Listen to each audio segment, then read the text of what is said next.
लफंगों के साथ लड़ाई करने के बाद राज को काफी राहत महसूस हो रही थी, जिसके बाद वो गाने गुनगुनाता हुआ यासीन के कमरे की तरफ चला गया।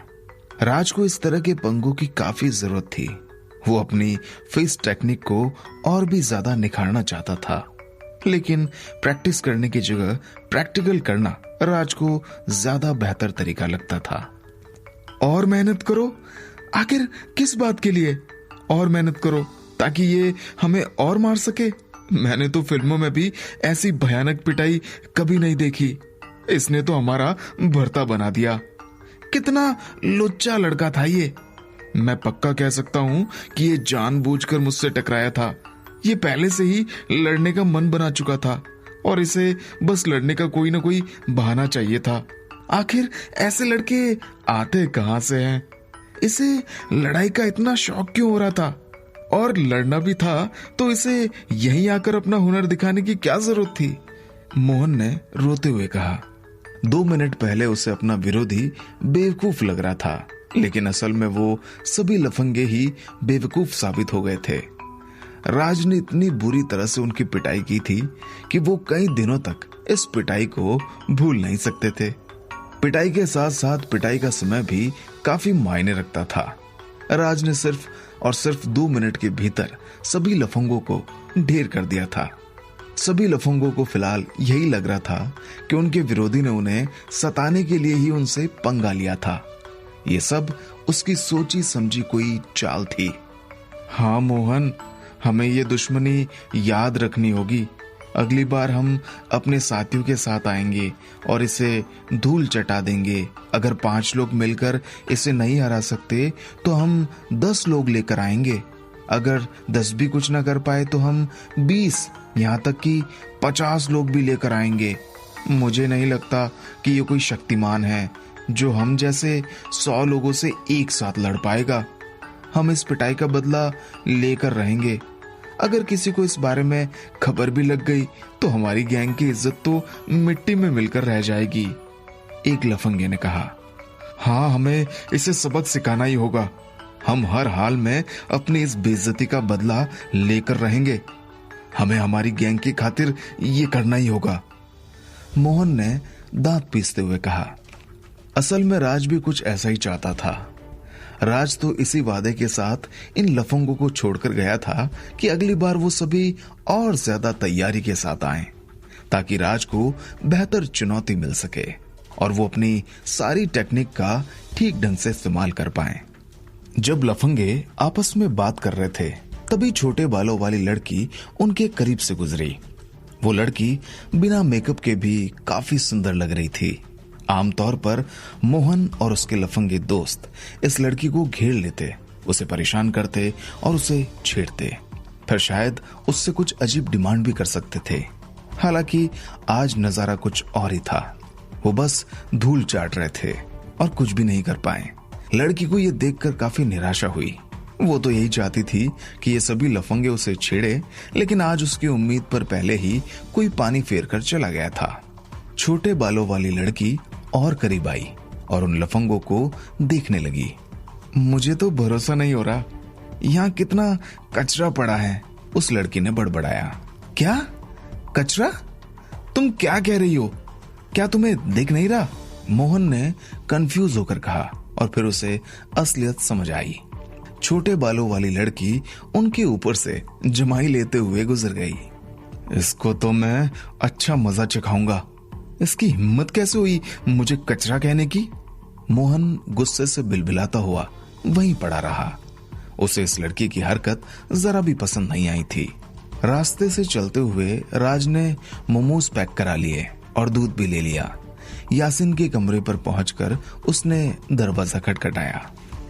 थोड़ी देर बाद लाल आंखों के साथ रोहन ने दरवाजा खोला। अरे राज, तुम? रोहन ने राज को ऊपर से नीचे देखते हुए कहा। वो राज को देखकर हैरान था, क्योंकि राज एकदम तरोताजा दिख रहा था। उसे समझ नहीं आ रहा था कि जब सब टल्ली हो गए थे तो राज को कुछ क्यों नहीं हुआ था। रोहन को तो यही मालूम था कि राज और गणेश की लिमिट एकदम एक जैसी थी, जबकि रोहन गणेश की 4 गुना और राज की 3 गुना ज्यादा लिमिट वाला था।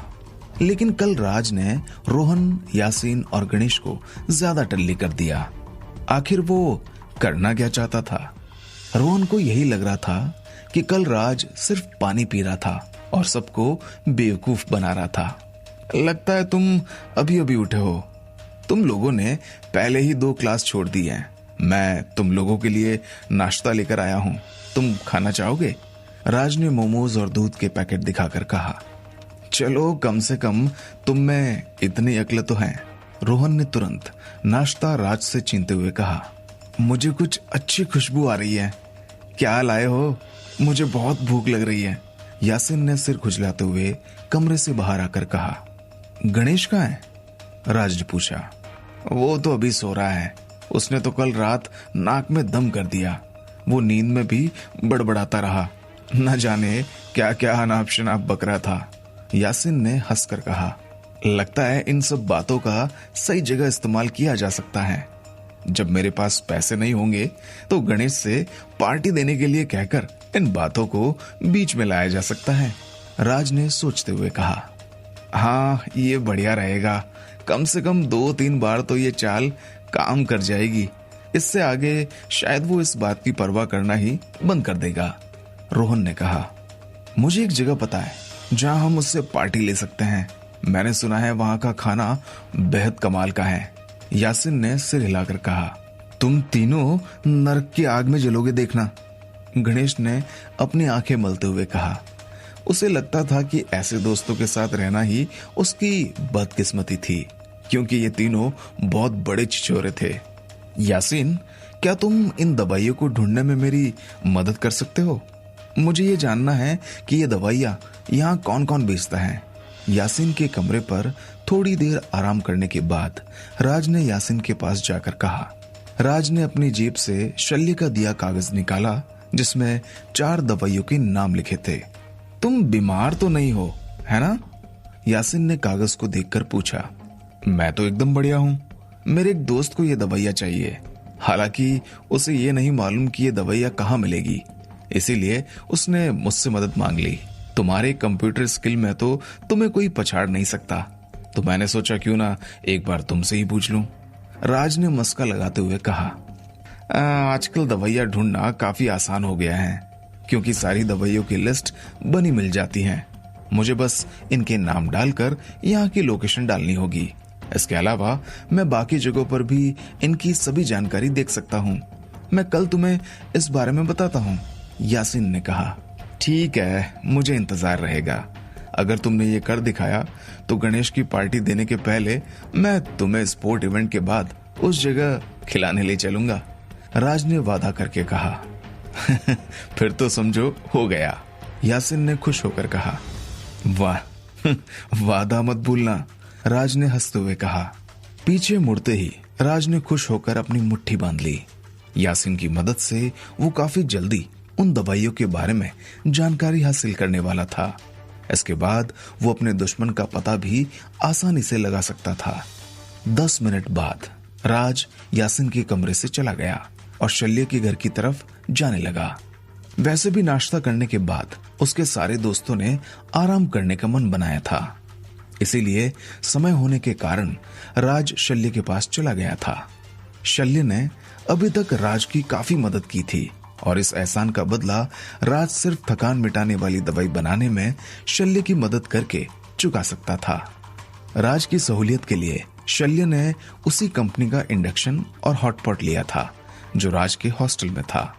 दवाई बनाने के तरीके में कोई बदलाव नहीं हुआ, लेकिन आज शल्य ने राज को पानी की जगह मेडिसिनल सूप मिलाने के लिए दिया जो उसने खुद बनाया था। ये सूप 5 जड़ी बूटियों को मिलाकर बनाया गया था। शल्य ने राज के तरीके में बस पहला स्टेप ही बदला था। इसके अलावा उसने राज के हिसाब की ही सभी चीजें इस्तेमाल करने का सोचा था। भले ही राज का तरीका एकदम सही था, लेकिन जादुई दुनिया में सभी दवाई बनाने वाले थकान मिटाने वाली दवाई बनाने के लिए इंडक्शन और हॉटपॉट का इस्तेमाल करना नहीं जानते थे।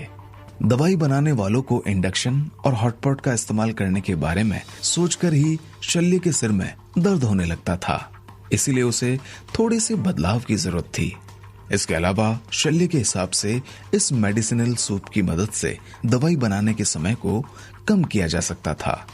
3 घंटे बाद घड़ी में जब 1:07 हुए तो शल्य के अनुमान के हिसाब से दवाई बनाने में काफी कम समय लगा था।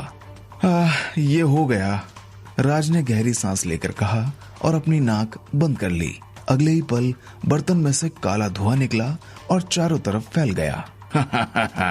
अब अपनी नाक बंद करने की जरूरत नहीं है, इसे देखो, वापस जाओ, शल्य ने हंसते हुए कहा और मोती के जैसा कुछ हवा में फेंका। तुरंत ही मोती में अंदर की तरफ हवा खींचने लगी और उसने पूरे काले धुएं को सोख लिया।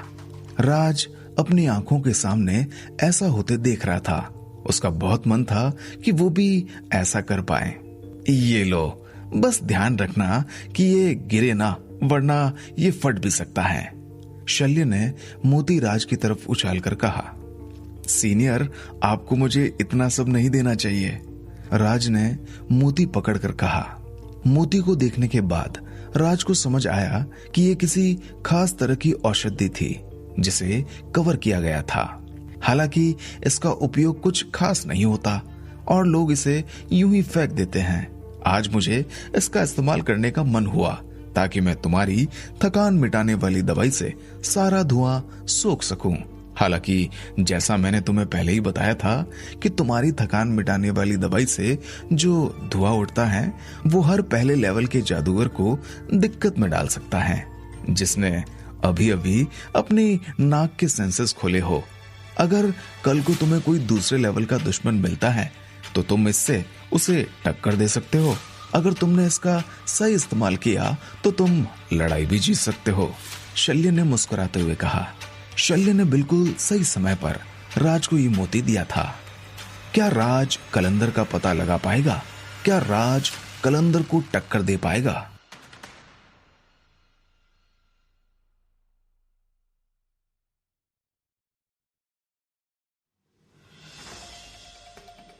राज जानता था कि कहीं ना कहीं शल्य उसकी मदद ही करना चाहता था। जो भी लोग राज का भूतिया मोती छीनना चाहते थे उनमें कम से कम दूसरे लेवल की ताकत थी। क्या ये भी कोई खजाना है? राज ने पूछा। इसे खजाना कैसे कहा जा सकता है? ये तो बस एक स्मोक बम जैसा है जिसमें कुछ खास चीजें मिलाई गई हैं। मैंने इसका नाम चुंबन गोली रखा है, शल्य ने गर्व के साथ कहा। शल्य का दिया ये नाम भी शुरुआती बुद्ध फिस्ट टेक्निक जैसा ही था, जिसमें ज्यादा दिमाग खर्च न करते हुए आसान सा नाम सोच लिया गया था। सीनियर, क्या मैं ये नाम बदल सकता हूँ? राज ने चुंबन गोली को देखकर कहा। क्यों बदलना है? अगर तुम्हें ये पसंद नहीं है तो गोली मुझे वापस कर दो, शल्य ने नाराज होकर कहा। सच कहूं, इसके बारे में थोड़ा सोचने के बाद चुंबन गोली मुझे काफी अच्छा नाम लग रहा है। साथ ही साथ ये नाम मेरे सीनियर ने रखा है तो मुझे इसे मानना ही होगा। यही तो संस्कार कहलाते हैं, राज ने चुपचाप गोली रखते हुए कहा। इसके अलावा ये थकान मिटाने वाली दवाई भी तुम रख लो। अब मना मत करना, ये तुम्हारी मेहनत का ही फल है, शल्य ने थोड़ी सी दवाई अपने पास रखने के बाद बाकी राज को दे दी। राज आजकल लगभग रोज ही शल्य की दवाई बनाने में मदद कर रहा था, इसीलिए उसके पास अपनी थकान मिटाने वाली दवाई बनाने का टाइम नहीं बचता था। साथ ही साथ अभी वो आधार बनाने में भी व्यस्त चल रहा था, इसीलिए उसे थकान मिटाने वाली दवाई की काफी जरूरत थी। शुक्रिया सीनियर, राज ने राजी होते हुए कहा, क्योंकि उसे इसकी वाकई जरूरत थी। राज इस समय किसी तरह की मॉडेस्टी दिखाकर अपने हाथ से इतना अच्छा मौका गंवाना नहीं चाहता था, लेकिन वो मदद किए जाने पर शल्य का बहुत ज्यादा शुक्रगुजार होता जा रहा था। दोपहर में राज की 2 क्लास थी और उनके खत्म होने तक शाम के 4 बज चुके थे। उसके दोस्तों ने दोपहर की क्लास नहीं छोड़ी थी। बर्फ एसएफएक्स गणेश ने अपने पेट पर हाथ फेरते हुए डकार ली। उसे डकार लेते हुए थोड़ा अजीब लग रहा था। अच्छा हुआ कि क्लास खत्म हो गई, मुझे तो क्लास के दौरान एकदम मौत आ रही थी, गणेश ने कहा। यशी बैठी बैठी गणेश की पीठ पर हाथ फेर रही थी। मानो वो उसे सब ठीक हो जाने की हिम्मत दे रही हो। इसके अलावा वो राज और रोहन को बहुत गुस्से में घूर भी रही थी। उसे यासीन ने सब कुछ बता दिया था कि किस तरह गणेश के साथियों ने उसे बहला फुसला कर टल्ली किया। यासीन चुगली करने में बहुत माहिर था। वो यहाँ की बात वहां करने में ज्यादा देर नहीं लगाता था। मुझे अभी अभी याद आया कि मुझे कुछ खरीदना था। आज रात तुम लोग मेरा इंतजार मत करना, रोहन ने यशी की नजरों से बचते हुए कहा। इस वक्त उसे इस बात से बचकर निकलना ही बेहतर लग रहा था, क्योंकि वो कुछ कहने लायक नहीं था। मुझे अभी अभी याद आया कि मुझे कल 5000 मीटर की दौड़ में भाग लेना है, तो मुझे अब प्रैक्टिस करने के लिए जाना होगा। आज रात मेरा भी इंतजार मत करना, राज ने भी यही तरकीब निकाल कर कहा। राज ने जो कहा था वो आधा सच और आधा झूठ था। प्रैक्टिस के लिए जाने की बात सच थी, लेकिन दौड़ की प्रैक्टिस की बात झूठ। अब उसकी कुंडलिनी और रक्त की ताकत वापस आ गई थी, इसीलिए अब वो दोबारा से शुरुआती बूथ फिस्ट टेक्निक की प्रैक्टिस करना चाहता था। बस इसी कारण वो स्कूल में एक शांत जगह ढूंढकर प्रैक्टिस करने की राह देख रहा था। जब उसने पहली बार ट्रेनिंग ली है, तभी से उसके शरीर में नए बदलाव आने लगे हैं। इसीलिए शायद दूसरी बार ट्रेनिंग लेने पर वो और भी नए लेवल तक जा सकता था। इस बार राज ने ट्रेनिंग के लिए नई जगह चुनी। ये स्कूल की एक बंद बिल्डिंग थी। खराब मेंटेनेंस की वजह से इस बिल्डिंग का कोई इस्तेमाल नहीं होता था। ये बिल्डिंग 10 साल पहले बनी थी और ये स्टूडेंट के एक्सपेरिमेंट के काम आती थी। हालांकि एक दिन इस बिल्डिंग में आग लग गई, लेकिन किसी की जान नहीं गई। आग बुझाने के बाद भी इस बिल्डिंग को उपयोग के लिए खतरनाक जानकर इसे ऐसे ही छोड़ दिया गया। इस बिल्डिंग को दोबारा बनाने की बात सामने रखी गई थी, लेकिन अभी तक उस पर कोई कार्रवाई नहीं हुई थी, इसीलिए यहाँ कोई आता नहीं था। राज के पास फिलहाल स्कूल में रहकर सभी की नजरों से बचते हुए जादू की प्रैक्टिस करने के लिए यही सबसे अच्छी जगह थी। ये जगह राज के हिसाब से ठीक थी और इतने समय तक बंद रहने के बाद भी यहाँ इतनी बदबू नहीं फैली थी। इसीलिए राज ने फैसला किया कि जब तक इस बिल्डिंग का काम दोबारा शुरू नहीं होता, वो इसी जगह जादू की प्रैक्टिस करेगा।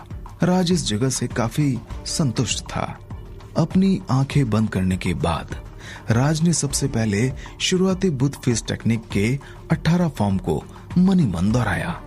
इसके बाद उसने थकान मिटाने वाली दवाई निकाली और उसे खा लिया।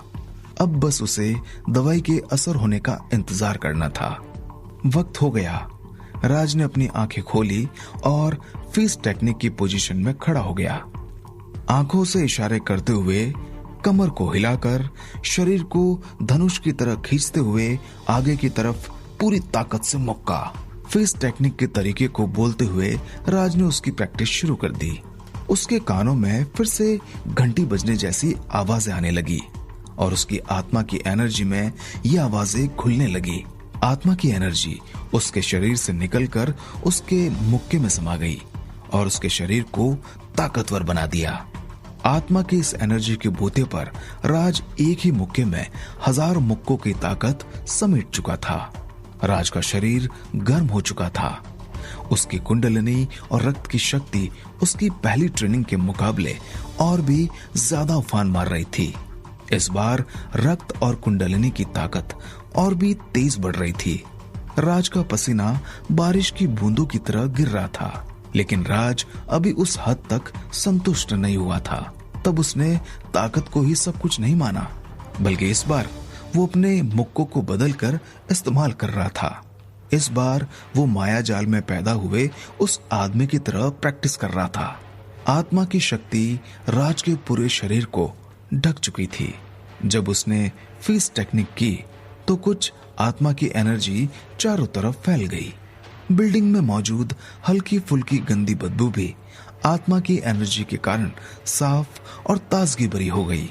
अब राज एक ऐसे पर्वत की तरह हो गया था जिसके आगे आम इंसानों की कोई हैसियत नहीं थी। जब भी कोई जादूगर जादू की प्रैक्टिस करता था तो वो दुनिया की एनर्जी जागृत कर देता था और दिन ब दिन वो एनर्जी उनकी जादू करने वाली जगह पर पहुंच जाती थी, जो उनकी आत्मा की एनर्जी के साथ मिल जाती थी। मुड़ना, हटना और फिर मुड़ना, ऐसा करते हुए राज तारों की तरह अपने मुक्के बरसाते हुए शुरुआती बुद्ध फिस्ट टेक्निक के पूरे 18 फॉर्म कर चुका था। इसी के साथ साथ राज की कुंडलिनी और रक्त की ताकत पूरे शरीर में फैल गई, जिससे उसका शरीर एकदम लाल हो गया। ये हो गया, राज को खुद पर ही विश्वास नहीं हो रहा था कि उसने शुरुआती बुद्ध फिस्ट टेक्निक पूरी कर ली थी। जब कल उसने शुरुआती बुद्ध फिस्ट टेक्निक की ट्रेनिंग शुरू की थी तो उसका अंजाम उसे भुगतना पड़ा था। यहाँ तक कि उसकी हालत ऐसी हो गई थी कि वो कुछ भी करने के काबिल नहीं बचा था। हालांकि आज जब वो शुरुआती बुद्ध फिस्ट टेक्निक कर रहा था तो दर्द उठने की जगह वो आसानी से उसे पूरा कर गया था। राज को लग रहा था कि एक बार में ही शुरुआती बुद्ध फिस्ट टेक्निक कर लेने के बाद शायद उसके शरीर ने इसको अपना लिया है, या शायद उसके शरीर की ताकत एक रात में ही काफी बढ़ गई है। हालांकि अभी उसके पास इस सब के बारे में सोचने के लिए वक्त नहीं था। फिलहाल अपने रक्त और कुंडलिनी की उफान मारती ताकत के मौके को राज गंवाना नहीं चाहता था, और वो इस समय असली सेल्फ मेडिटेशन स्क्रिप्चर करना चाहता था। राज ने अपनी दिमागी शक्ति का इस्तेमाल करते हुए अपने रक्त और कुंडलिनी को मन के दरवाजे की तरफ भेजना ही बेहतर समझा। आज उसने दूसरी बार ये काम किया था। सब कुछ खत्म करने के बाद राज जमीन पर बैठ गया और जोर जोर से सांस लेने लगा। अभी भी उसका शरीर कमजोर था, क्योंकि वो असली सेल्फ मेडिटेशन स्क्रिप्चर में सोखी जाने वाली रक्त और कुंडलिनी की ताकत को कंट्रोल नहीं कर पा रहा था। हालांकि पिछली बार जब राज अपनी उंगली भी नहीं हिला पा रहा था, उसके मुकाबले इस बार उसकी हालत काफी अच्छी थी। करीब 4 से 5 मिनट आराम करने के बाद राज का शरीर पहले की तरह हो गया। उसने हल्के से अपनी मुट्ठी बांधी और उसके शरीर में दोबारा से ताकत बहने लगी। ऐसे में उसे लगने लगा कि वो तो शायद पर्वत को मुक्का मारकर उसके टुकड़े टुकड़े कर सकता है। राज ने अपनी आत्मा की एनर्जी का इस्तेमाल किए बिना दीवार पर एक सीधा मुक्का मार दिया। ये पूरी तरह से बिल्कुल एक आम मुक्का था। दम एसएफएक्स, दीवार में एक बड़ा सा गड्ढा हो गया। राज ने अपनी मुट्ठी को देखा, उसमें बस धूल लगी थी, बाकी उसे कोई नुकसान नहीं पहुंचा था। शुरुआती बुद्ध फिस्ट टेक्निक ने राज के शरीर की ताकत बढ़ा दी थी। न सिर्फ राज की ताकत बढ़ी थी, बल्कि उसका शरीर भी पहले से मजबूत हो गया था। राज ने इस तरह के बदलाव के बारे में कभी सपने में भी नहीं सोचा था। उसने अभी तक बस 2 बार ही ट्रेनिंग की थी और उसकी ताकत इतनी ज्यादा बढ़ चुकी थी। राज ने एक बार फिर शुरुआती बुद्ध फिस्ट टेक्निक की पोजीशन ली और इस बार उसी का इस्तेमाल करते हुए मुक्का मारा। धड़ाम एसएफएक्स। इस बार दीवार में आर पार एक छेद बन गया और राज का मुक्का दीवार के पार निकल गया। क्योंकि उसने बहुत छोटी जगह को चुना था, इसीलिए उस जगह का नुकसान 10 गुना ज्यादा था। ये देखकर राज बहुत एक्साइटेड हो गया और उसने लगातार मुक्के बरसाना शुरू कर दिए। उसने हर मुक्के पर शुरुआती बुद्ध फिस्ट टेक्निक के अलग अलग तरीके अपनाए। कभी वो जोर से मुक्का मारता, कभी एकदम धीमे से। इस तरह उसने शुरुआती फिस्ट टेक्निक के पूरे 18 फॉर्म कर लिए। पूरी बिल्डिंग के चारों तरफ धूल ही धूल हो गई। राज ने अपने मुक्के के दम पर पूरी दीवार को तहस नहस कर दिया था। राज को लगने लगा कि अगर उसकी ताकत ऐसे ही बढ़ती गई तो वो एक न एक दिन पूरे पहाड़ को तोड़ सकता था। काफी देर बाद राज ने राहत की सांस ली और उस बिल्डिंग को देखने लगा। उसे चारों तरफ बस छेद ही छेद नजर आ रहे थे। शायद मैं तोड़ फोड़ का काम कर सकता हूं, राज ने मन ही मन सोचा। अभी राज की नजरों में राज की मार्शल आर्ट मास्टर से कम नहीं थी। हालांकि अभी राज ने सिर्फ 2 बार ही शुरुआती बुद्ध फिस्ट टेक्निक की प्रैक्टिस की थी। अगर मैं अपना आधार बनाने में कामयाब हो गया तो मैं कितना ताकतवर बन जाऊंगा। इसके अलावा मुझे पूरी तरह से अपने मन के दरवाजे खोलने में और कितना समय लगेगा? अगर मैं अपनी ताकत को लगातार बढ़ाता गया तो मेरी रक्त और कुंडलिनी की शक्ति रिकवर होने का समय भी सुधर जाएगा। अगर ऐसा हो गया तो शायद मैं दिन में कई बार ट्रेनिंग कर पाऊंगा। राज ने धीमे से बड़बड़ाया। उसके मन में फिलहाल लड्डू फूट रहे थे।